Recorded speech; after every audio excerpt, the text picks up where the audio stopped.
যে প্রোডাক্টটি নিয়ে এসেছি তার নাম হচ্ছে অ্যামডোকাল 5। তো এই ট্যাবলেটটি সাধারণত রক্তচাপ নিয়ন্ত্রণের ক্ষেত্রে খুবই ভালো কাজ করে থাকে। এই ট্যাবলেটের ভিতর রয়েছে অ্যামলোডিপিন 5 মিলিগ্রাম হিসেবে। তো আমাদের অ্যামডোকাল 5 এর কার্যকারিতা জানতে হলে আগে আমাদের জানতে হবে আসলে রক্তচাপ কি এবং এটি আসলে কিভাবে কাজ করে সেটি সম্পর্কে আমাদের জানতে হবে।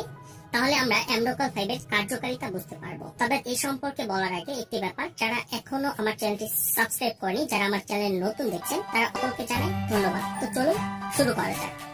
রক্তচাপ আসলে কি? রক্তচাপ হচ্ছে রক্তনালী, আমাদের শরীরে যে ভেনগুলো রয়েছে রক্তনালীর উপরে রক্ত কর্তৃক প্রযুক্ত চাপকে রক্তচাপ কিংবা ব্লাড প্রেশার বলা হয়। আমরা অনেকেই ব্লাড প্রেশার হয়তো বা মেপে থাকতে পারি।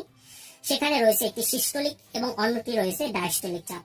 অনেক ক্ষেত্রে হৃৎপিণ্ডের অতিরিক্ত সংকোচন প্রবণতাই রক্তচাপের কারণ। এটি সাধারণত ঊর্ধ্ব বাহুর ব্র্যাকিয়াল ধমনীতে মাপা হয়। রক্তচাপ সবসময়